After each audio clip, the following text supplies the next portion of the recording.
Good afternoon and a very warm welcome to all our viewers to today's International Women's Day special program. International Women's Day is celebrated annually on March 8th and it honors the achievements and contributions of women across the globe. It serves as a reminder of the ongoing fight for gender equality and women's rights while also celebrating the progress made in various fields from politics and business to science and arts. This day fosters global solidarity, empowering women to continue breaking barriers and inspiring change in their communities and beyond. Today's session is brought to you by DocPlexis in collaboration with our esteemed academic partners, the Strategic Institute for Public Health Education and Research, commonly known as CIPHER. We have two very inspirational women speakers today as part of this International Women's Day special.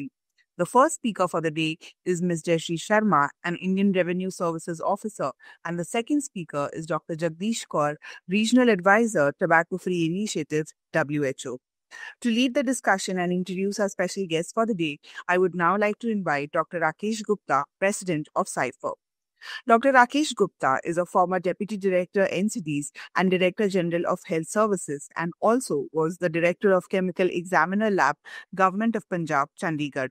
His awards and achievements include the WHO Award in the year 2015 on World No Tobacco Day.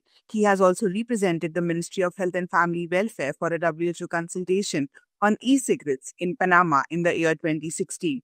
He represented the Ministry of Health for a WHO consultation on plain packaging in Geneva in 2017, and he's also received an award for exemplary services in the medical profession by SBI in the year 2019. Dr. Gupta has also won an award of honor by the Punjab Red Cross as a Chief Coordinator, Pan India COVID Tele Helpline in the year 2021. He also attended the WHO Global Workshop on Flavors and Global Consultation on Novel and Emerging Nicotine and Tobacco Products in Geneva in the year 2023.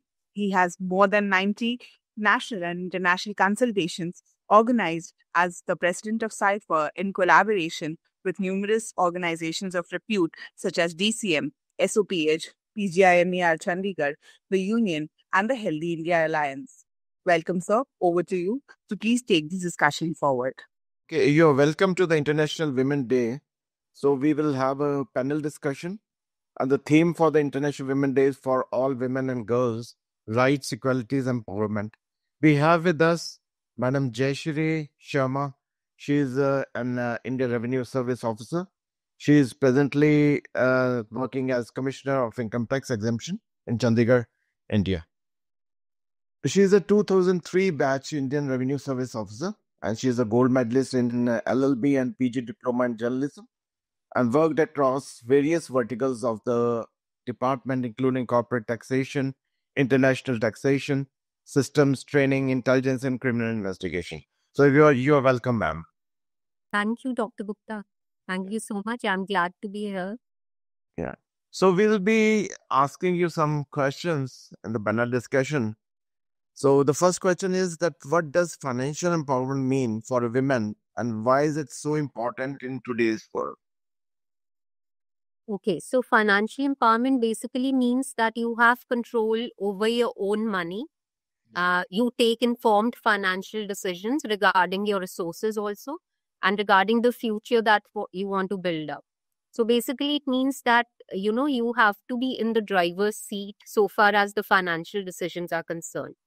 But yes, before that, you have to have the knowledge, equip yourself with the skills, and also have the confidence to manage that money so that, you can contribute to the economic security. As to why it is so important is in today's world, I won't say in today's world, it should have always been important, but just because of the social conditioning over the years, it had taken a backseat. But it's heartening to see that women today are taking control of the money that they're earning. It allows women to be independent, not be financially dependent on anybody else. And they also contribute to the household income and secure their future. Yeah, thank you. Thank you. And well said that women should be in the driver's seat, and that they should have confidence to manage their own income, actually, their own funds. So thank you. Thank you so much, Dr. Gupta. Ma'am, the next question that I would like to ask you is, what is the first step a woman should take to achieve financial independence and freedom? See, the first step should be that, you should have a regular source of income. Even if, let's say, you are a homemaker, you have been homemaker till now. Today, there are so many opportunities for women, to earn money with the help of technology, with the help of various social media channels. And you will see quite a few examples of women using all these channels to earn income, even when they are homemaker. And so you should have a regular source of income. That's the first. I would say you should have a bank account, right? Which you put your money and you manage it. So I would say the first step should be towards financial independence, that you should be earning your own income. Thank you for that response, ma'am. So, ma'am, how can women begin investing in their financial future, even if they have never done so before? Because most of the women listening to you may not be, may not have actually invested earlier. So first we have to, do away with the concept that there's an age to start on this, right? Even if you're 50 or 60, any day is a good day to start investing in your financial future. You'll see, get more of examples in today's world where maybe people started late, but then it was a good beginning itself. So I would say that first of all, you need to know about what is your income, what is your expenditure, and what exactly is your financial plan for the future.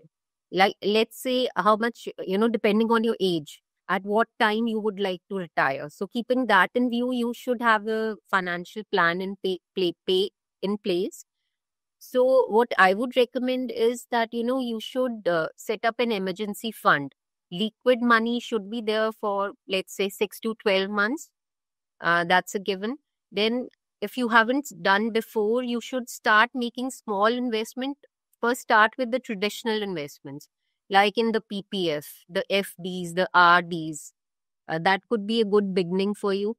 If you really want to enter stock market, so in the beginning I wouldn't recommend getting into stocks directly, but you should start with the SIPs and mutual funds. That's a great beginning to start investing in the stocks. Once you are confident, uh, and I would also recommend, there's so much of information available on internet. It's not that you should believe everything about it, but over a period of time, when you keep watching such things and reading about these things, you get your own sense, of financial literacy, which would really help you to build up a future. And yes, I would also like to recommend, not many women do so, but please start reading newspapers also. It's very, very important. I'm not saying financial pages, but you should be generally aware. This is more so in the context of, okay, you may be having money, you've built a financial future for yourself, but you have to keep it safe. You must have heard about all these cyber scams that are happening nowadays. So it's very important for the women, they don't fall into such traps of quick rich schemes. They should never invest in any such scheme which is, giving them double the returns, which is not usually expected. So I would say you should stay careful of all such schemes, and that is it. Yeah. So thank you. And you said that no age. I mean, you are never too old to start investing. So that's Definitely. yeah. And you must know what is your income and expenditure. Start with small investments. So that is, I think, good thing to do. So over to Manisha. Ma'am, the next question that I would like to ask you is, how can women create a financial strategy that supports both their career goals and personal lifestyle aspirations? Manisha, I would say the financial strategy, there's a 10-10-10, strategy that they talk of, that you should, every year, you should 10% of your income, there should be an increase of 10%. That should be your bare minimum goal. Given the inflation, I don't know how it's possible, but that effort should be made, right? And then they say that 10%, decrease in your expenses, if you can work that out. And lastly, 10% of your money, whatever you're earning, as a beginning should go into investments. So I would say this is the financial strategy you should adopt. But for that, you'll need to, budget what are your lifestyle needs. For example, if you don't have an insurance, you must have an insurance. For all the women, you should have your health and life insurance. It's very important and it's part of self love that we so often hear of.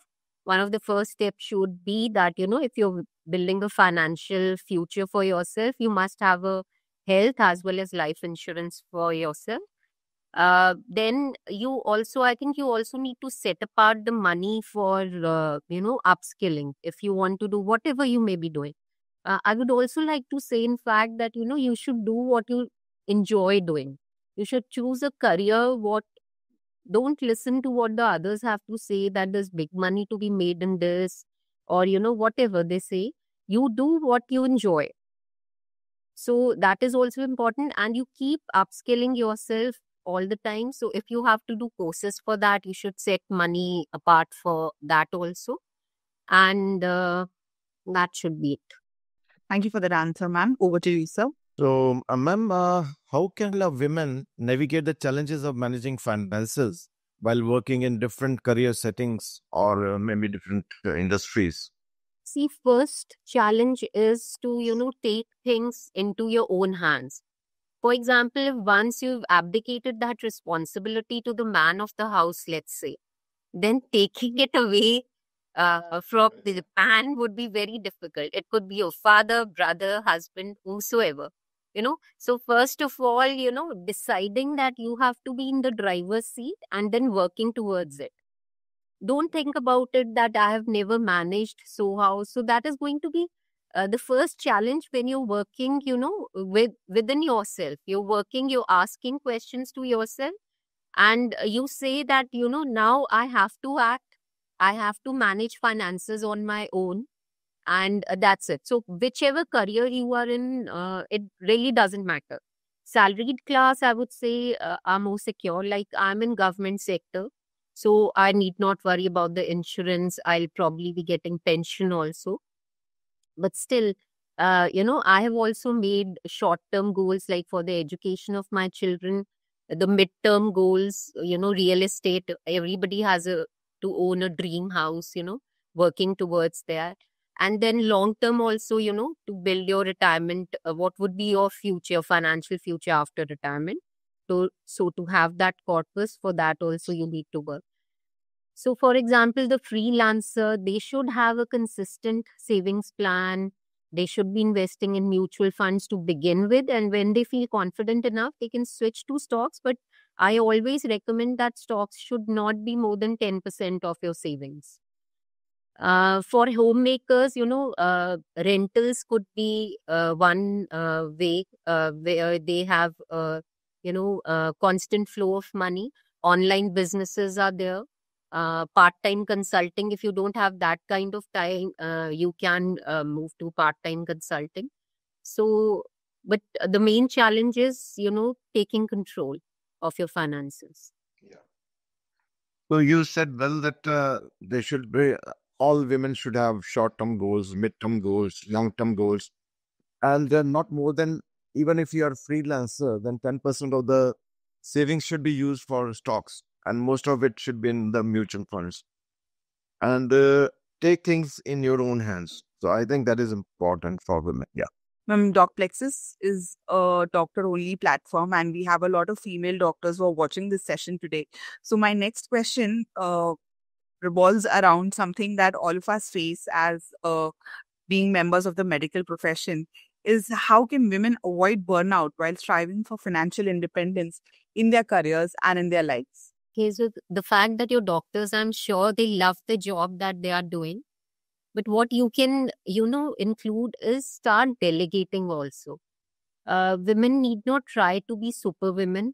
I hear sometimes women taking pride in the fact that, they are able to manage house, their work life and the children and everything. You need not do everything. Start delegating it to your husbands. I know it's very, very difficult. Or house helps or anybody, but start delegating certain things. to them. You need not do everything. Is nothing that you have to prove to anybody in the world. And for that, this is more important because you have to take care of your health. If you start doing everything yourself, sooner or later there'll be a burnout. So what I would recommend is that, start take out time for yourself, take out time for your health, and delegate work to others also. Even if they're not willing to take over that work, you have to make it clear. See, I'll tell you, our body is also like a battery. When we are young, we tend to do everything out of love for our families, for our husbands, for our children. But it's very important that you start drawing boundaries. That doesn't mean we love them any less, but it's just that since nobody else is thinking about you, you have to think about yourselves. Because children also start taking you for granted in the sense they know why is it every time children come to the mother for anything they need. So we need to tell them that, yes, I'm there for you, but then this is my time, right? So whatever you want to do, you want to read a book, if that gives you happiness. You want to meditate, please do. I mean, that's a great way to de-stress also. So I would say that, if you want to avoid burnout, take out time for yourself and enjoy whatever you're doing. Thank you for that answer, ma'am. Over to you, sir. Yeah, it is good to start delegating your work to others. Yeah, thank you. And how can busy women ensure that they are consistently learning about personal finance and investment strategies? Some of the question may be repetitive, but try to answer that. Thank you. So I would see if you have absolutely no idea about it. So you can engage financial advisors, but financial advisors should be people who have been approved by SEBI, right? So if you have absolutely no experience, then you can start by engaging a financial advisor, but that doesn't mean that you believe them completely. There are nobody can say that they are experts in finance. There's no such thing as an expert. So please do your own reading. Go through the different financial blogs that are there. There are YouTube channels.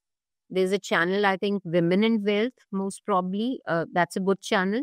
There are so many podcasts available where, in India as well as from abroad, where you get some really good insights. But then you have to be, you have to filter what is applicable. If you're hearing a blog which is from, let's say, an American is the podcaster, so you have to filter it how it would be relevant for you in the Indian setup because the society is different.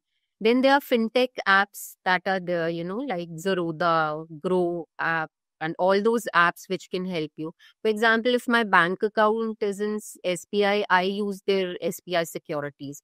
Similarly, whatever bank account you have, you ask them which is their demat account, and you can get to know of that. Then, if you're a freelancer or homemaker, just pay a visit to your bank to know, what are the schemes that are available for women. Government has really been bringing, first thing is access to credit. And for women, the government has brought some schemes wherein they get an easy access to credit. So if you really want to start something which has been well thought of, you've taken care of all the pros and cons, then please do pay a visit to your bank to learn about all such schemes and if you can apply for it. Then there's books also available that you can read if you're fond of reading. And join certain communities, women communities, I would say, because most of the time our circumstances are the same. So if you can find communities on the Facebook, women who are entrepreneurs, if they have started a community, or the homemakers have started a community where they tell you that how sitting at home you can earn money.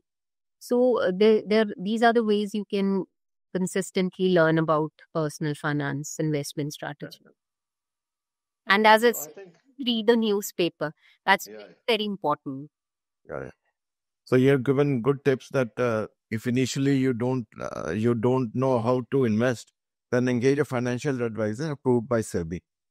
And we can also go through the financial blogs and join some communities as well. Yeah, thank you.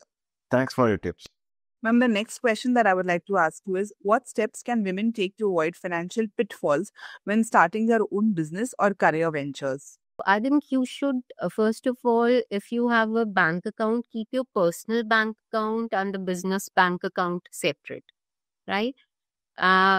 So let's say and yes, then you should have proper legal tax compliances in place. You should learn about them beforehand because that's really a tricky area, right? So I would say, being a tax administrator myself, I've seen, many a slips here. So please, whatever you're starting, whatever career you are in, please ensure that you maintain proper tax and legal documentation.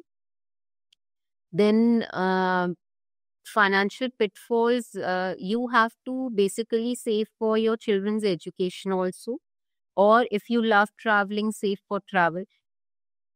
Invest in things that give you happiness. Don't think that my money is family money and I have to spend it only for the family. Please don't commit that mistake.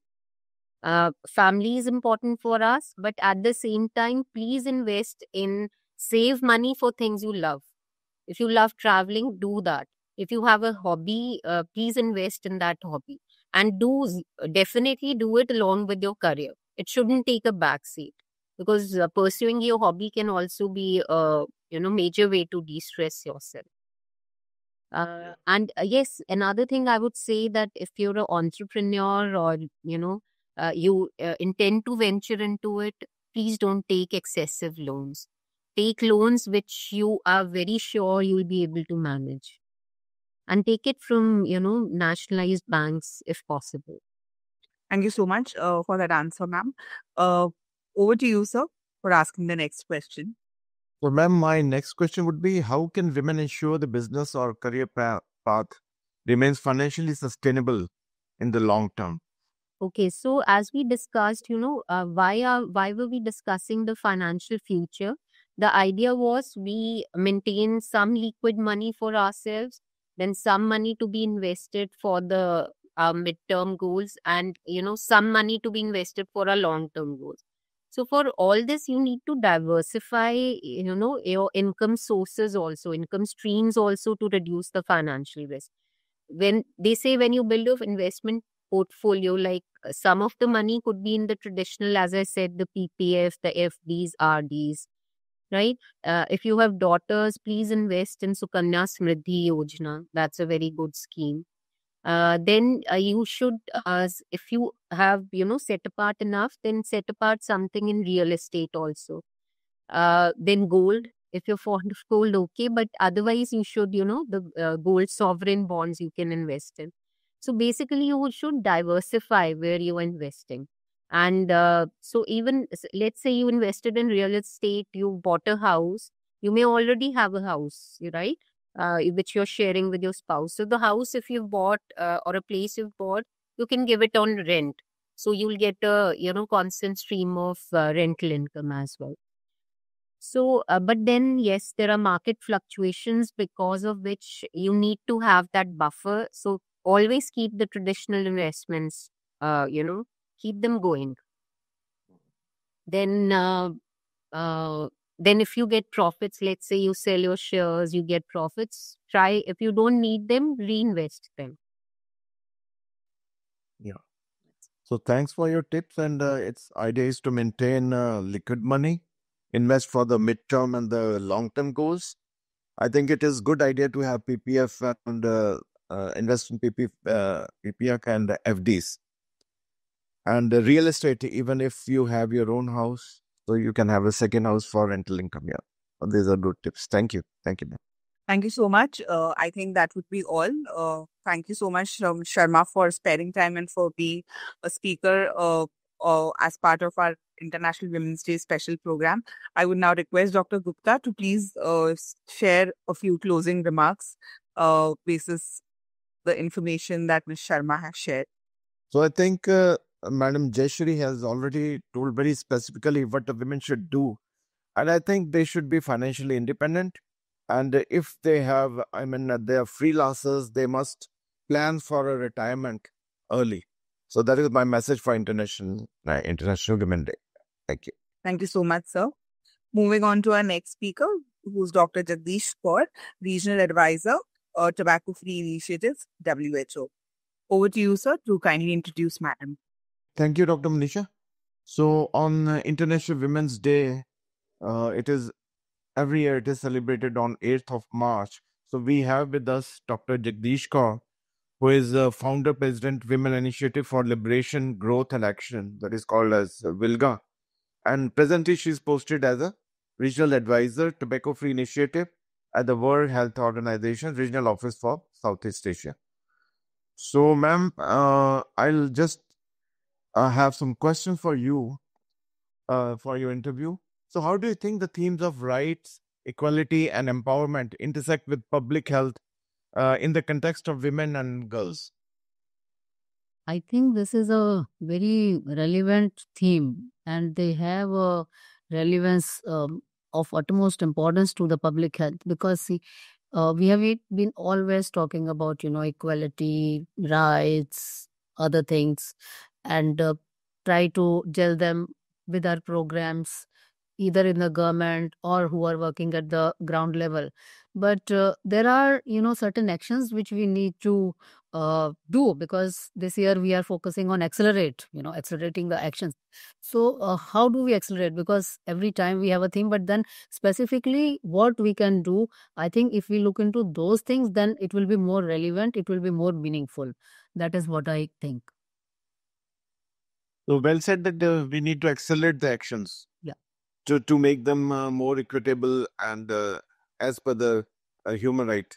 Scalable, Perspective, yeah. implementable, what we can do because see, healthcare force, which is there at different levels, right? Starting from the primary healthcare, then, secondary, tertiary, then those who are working, in the policy making levels, other things.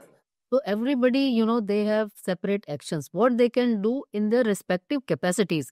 Because we cannot tell somebody who is at the primary care level with that capacity to do something which is not within this thing. So I think we need to be very pragmatic. We need to be very practical. We need to just see what, somebody who's there and then how we can upscale or upgrade the capacity of that person in what way so that these issues, they are inculcated in the routine work so that, it should not be that somebody is doing that something, in a that way that, it has to be done. Not a forceful thing, but my job as part of my job, it has to be mainstream that way. This is what I feel. Thank you so much, ma'am, for being a part of our special day program. My question to you is, from your perspective, what role does healthcare access play in promoting gender equality? I would like to focus on the primary healthcare force which we have because our ashas, our ANMs, our staff nurses who are there at the primary healthcare level, who are the first point of contact for our population, the which is there mostly rural areas, even if you take urban areas. So they are the first point of contact, and then the doctor's role comes, and they access them when there is a problem. These workers access them for different government programs, like starting from immunizations, other disease control programs and all that. So they have to be, um, sensitized. They have to know that, these things, gender equality, what things are important and why. I mean, we are talking about it. Not that, it's a phrase, yeah, gender equality, okay, you just do it on the Women's Day or any other day, or if there is a specific program. But how? How, we can do it in a way which, kind of gives satisfaction to the patient, to the person, and also it identifies with our role. And women, because like basically the focus always remains on maternal child care health till now, reproductive health, those kinds of things. And now so many people, they are dying of non-communicable diseases, and then women are more prone to non-communicable diseases if we talk of doctors and the risk factors. So what are the risk factors among them? If we look in our scenario, like, of course, they don't consume that much tobacco or alcohol, these things in our country specifically compared to the men. Other countries have different scenarios. So what are sedentary life? They won't take care of their health. They won't do the exercise. The common thing is, like हम तो घर का काम करते ही हैं. We do, the household chores, and that's enough because we do that. But then, kind of, I mean, it has to be a regular thing. Then the diet. So when many women, the priority is the husband, the children, and the other people, and in the last is this thing, and that includes access to healthcare also. If the others, their health will be okay.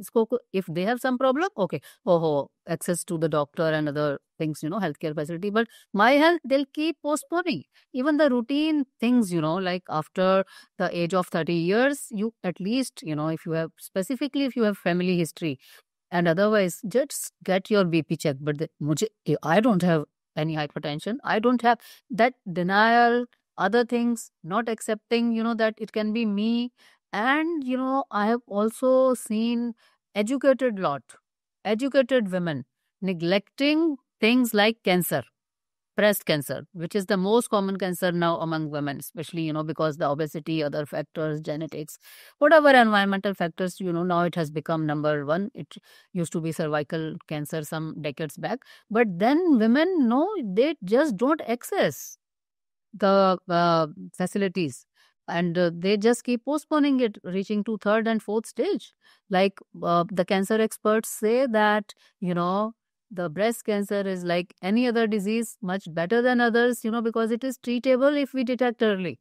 So these kinds of messages, our healthcare workers, our doctors, they have to convey so that, they make their health also a priority in addition to their family's health. So this is what, our mindsets first. We also have to do our homework. We have to change our mindsets, and we have to emphasize this. I think we also have a little this thing about the women that, okay, they don't care about their health. So, okay, but I think we need to be a little diligent. We need to be, and that is what gender equality is, So sensitizing them about their health, telling them about common health problems, telling them about little things, check your blood sugar, check your blood pressure, do these things. After certain age, get your annual blood test done. So that is what I feel is very important. Right. Over to you, sir, for the next question. So, ma'am, says you have a background of Ministry of Health and Family Welfare, if you're about with Ministry of Health, and now you're in WHO. So, how can we ensure that women and girls from the backgrounds, including those in the low resource settings, they have access to the healthcare they need? See, I think, like even if there has been a, tremendous improvement in provision, accessibility to healthcare at various levels over a period of time, but still there is a gap, like accessing. And because see, women, even if they are not professionally working, they are not going to office or other this thing, employed, gainfully employed. But then there are the excuses, mostly, like we are busy, we have so much of work. And then the low socioeconomic class, those women, like who may be doing some labor or the menial jobs or other things, then they say that, like if we go to the hospital or any this thing, our entire day is wasted. So the loss of wage, that is one of the factors. So then the government has tried to, go very near to them, reaching out to people so that they don't kind of invest that much of time in accessing the healthcare. But still there is lot to go, because see, at the this like if we take the village, the main unit, I focus more on rural health because, generally, I don't know what's your exposure, but generally people only talk about urban this thing. But our scenario, like that is, you have to address the rural this thing. So there, it has not, still the focus is, it is on just the maternal and childcare health, that's the pregnant women, lactating women, this thing, and then some reproductive health. But then addressing the cause for adolescent girls, the girl child, they may be having the specific problems, when they enter puberty, and then kind of, the specific issues which they face, that it may be sexual exploitation, at home, then at their schools or educational institutions, outside the home. So those kinds of things, any kind of violence, bullying, because generally, they don't come out well, because we have done various sessions, with the school students, college students, institutional women, as part of Vilga, sensitizing them, empowering them. Main thing is they don't come out themselves. And even if they report, then the attitude of the family and other people is just okay, keep your mouth shut. I mean, because it is kind of going to get a bad name to the family and other honor, I mean, which are the usual excuses or things. So those people who report these things, and this National Crime Bureau reports and other things which come, they are just the tip of the iceberg. Some brave women now, with kind of coaxing from their colleagues, friends, and other, they have started reporting. But the system still remains, it is not that much friendly to the women and girls, that it is so easy, even after such things which happened, Nirbhaya. And just now we had this Pune, this bus in the rape in that bus, I mean, seen place. It's bustling. There are so many people, so many buses, everything. It's not a deserted place. But there also, women are not safe. So these kinds of things, because everything is concerned, the safety, the health, physical health, mental health, it's all interlinked. So because if you are not safe, if something has happened to you, your physical and mental health is going to be affected. We cannot be just seeing these things in silos. Okay, oh, this is that person's job, it's not doctor's job. Okay, this is that department's job, it is my job. I think in every field, in every this thing, we have to be more, and especially the women health workers, women doctors, women policymakers, they have to be also a little more sensitive to these requirements, not taking it as business as usual, because that will take, I mean, I don't know how many decades to make a change, because we need to be more diligent and we need to be more helpful, to understand these things, and try to change in any way possible within our respective capacities, because passing on the buck is not the solution. Yeah, yeah. So, as you said, that we need to focus on rural health, and it is true that the women, they don't come out. Even if they have problem, they don't just seek the health facilities. Right. And the attitude of family is also not that good. This is very, very important. I mean, I just spoke to a widow. I mean, in the neighborhood, we were trying to, very young woman, lost her husband 5 years back. And she went through the COVID phase, and she has two small children.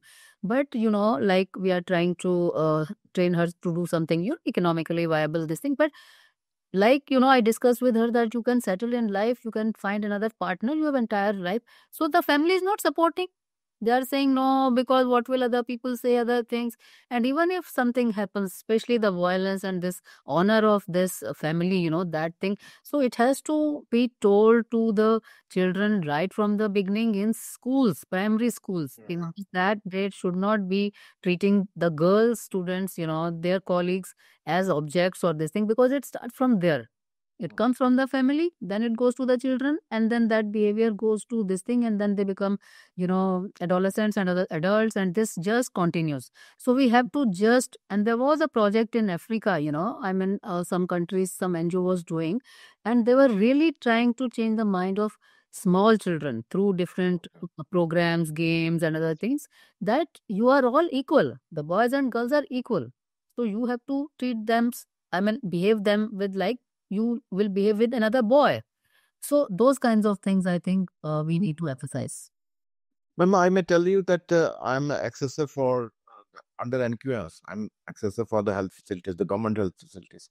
So recently, I assessed 3 sub-centers, the Ayushman Arogya Mandir sub-centers, and I found CHOs very well informed actually, and they have all the medicines which are supposed to be in with the sub-centers as per EDLs.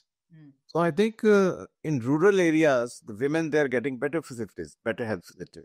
This is my say on that. But that depends on, no, not all the states are. Yeah, yeah. I mean, there is disparity. There is where actually it is needed, those places. And then, like I said, even if they have the facilities, you they have high end things, medicines, whatever, but if somebody is not even accessing, Yeah. there is no there to avail that facility, no. So long time back also, when I was doing my thesis, we had seen community health centers, primary health centers, and some foreign funding and high-end equipment, it had. And but that was not being utilized. So first is that you have to access, and that has to be told also. Like Yeah. it is well equipped if they have the medicines, but that information through the health workers has to go. Okay, help only for your only checkup during pregnancy, lactation, whatever, on that immunization, but routine things also you come, you know. So that is what we need to, and this workers which are accessing them. So now I said that, if 70-80% people are dying of non-communicable diseases and you are not looking at the risk factors, why it is happening? Taking the life course, you have to modify the behavior right from when they are children, not only children in the womb. The diet of the mother, it starts from there. And then the small child, what you are feeding, what you are eating, the exercise, the daily exercise. But now I think times are changing. I have seen these open gyms in the park and they are being utilized by Yeah. the surrounding villages, the urban villages. So those women are walking also. They are utilizing the open gyms also. So it has increased, but it has to be more. It has to be a, because regular thing, because obesity, like the Prime Minister said during his recent this thing that, now that is coming as a big thing. So the children are getting obese, women are getting obese. So these things need to be controlled because, Yeah. yeah. So, Sure. so that we just work on the risk factors. Yeah. So thanks, Dr. Jagdish, for your insights into these things, because you have practical experience uh, with the ministry as well as with the WHO. So it is nice to listen to you. So, Dr. Manisha, do you have any question? Ma'am, my question to you is how can healthcare systems be improved to address the reproductive rights of women and girls, ensuring both equity and empowerment? Healthcare systems, like I said, that we have the access to these women. The first point of contact for reproductive healthcare specifically if we are talking, so our the even if it is Arogya Mandir or it's a urban health center or a primary health center, so when the women come there, so there they should not be having any feeling that they are not getting equally treated. They should, their needs, their requirements, these things should be prioritized. And then sometimes they don't even realize that these are the things for which we have to access the health system. So from our healthcare professionals, our healthcare workers, they need to be like, when they normally when they are not accessing and we are accessing them, that time also we can use that opportunity to sensitize them that this can be a problem and you have to access the health care facility for the treatment. So these are the opportunities, if we don't talk, and then there are the opportunities lost. So not only one thing, if we can just tell, if the person, see, the basic thing is if someone has access to you, the health worker or healthcare facility at any level, you should not lose that opportunity for everything. Just don't work in silos. Acha, if the person has come with just one problem, no, but that problem can have the root cause in something else. The husband must be an alcoholic, beating, violence, other things, and that is why the female is having the psychosomatic symptoms. So we don't go, okay, you just take medicine. No, you have to look why it is happening. And like I said earlier, it is all related, it is interconnected. So from that angle, we need to be a little more sensitive. Thank you for that answer, ma'am. Over to you, sir. So, how do issues like race, like socioeconomic status, disability, and geographical location impact women and girls' health outcomes? I mean, so many things, these are an entire subject in its own aspect. I'll just, if we take just dwell on race, important for our thing, it is caste. So the women from the lower castes, they bear the brunt. Men may go out, they may have some different channels and all that, but then in different systems, the low caste women's accessing the healthcare systems, going there, and if the doctor is from upper caste or whatever, all these things, and then accessing the basic things, that is also an issue. And disability, I will take with that. because we have limited time. So disabled women, even like if there is a problem in the family and that sufferer is women, and this disability can be physical or mental, they get the least priority. And because like when I was handling the national mental health program, this was my experience. And in fact, that is what then we promoted during my work, when we founded this Bilga. Because so many mental health centers, hospitals, when I visited, so many women were just left there. They used to give a wrong address and just disappear. And even when she's cured, she's treated, she has nowhere to go. And most of them, they just wanted to go home. And we don't have any facility, where, they can be taken, they can be kept. So some NGOs have come forward over the period of time, and they are working with them, and they are, keeping them. But these kinds of things, they do happen at the ground level. Yeah. So thank you, ma'am. And it is really well said that the lower caste women, they have problems in accessing the healthcare, surely. So, Dr. Manisha? Thank you, sir. Ma'am, women are underrepresented in leadership roles in the healthcare sector. Now, being a women health leader yourself, ma'am, what is your perspective on the impact this has on health outcomes for women and girls, and how can this gap be closed? Like if you see the overall thing, right from the parliament, right from the government offices, in the central government, state, other things, women are so much underrepresented. See, we are half of the humanity. We are half of the humanity, but if you look at the representation, it is so less. But then where they are, then they have larger responsibility wherever they are. When I myself joined, I as a young medical officer, when I came to the directorate, I was the youngest. Nobody was there except me. So I was more sensitive, like who will look after these things? So public health issues are related to women. Who is going to look after that? So that is why, that kind of understanding I have, that kind of, experience, that needs to be looked into. And these women have larger responsibilities. They have to look after those who are lesser privileged, and come up with things, and, take it up with, breaking those glass ceilings, for women leaders, it is such a big challenge. And then helping their sisters, their colleagues, other women, then it comes to our shoulders. And there we should be going just beyond, our own things, beyond my health, beyond my program, beyond my job, beyond my salary, and have a larger perspective, because I come from the public health field. So, it is always, if you look at the larger picture, then only you realize, then only you understand, what is happening and how you can help. Thank you for that answer, ma'am. Over to you, sir.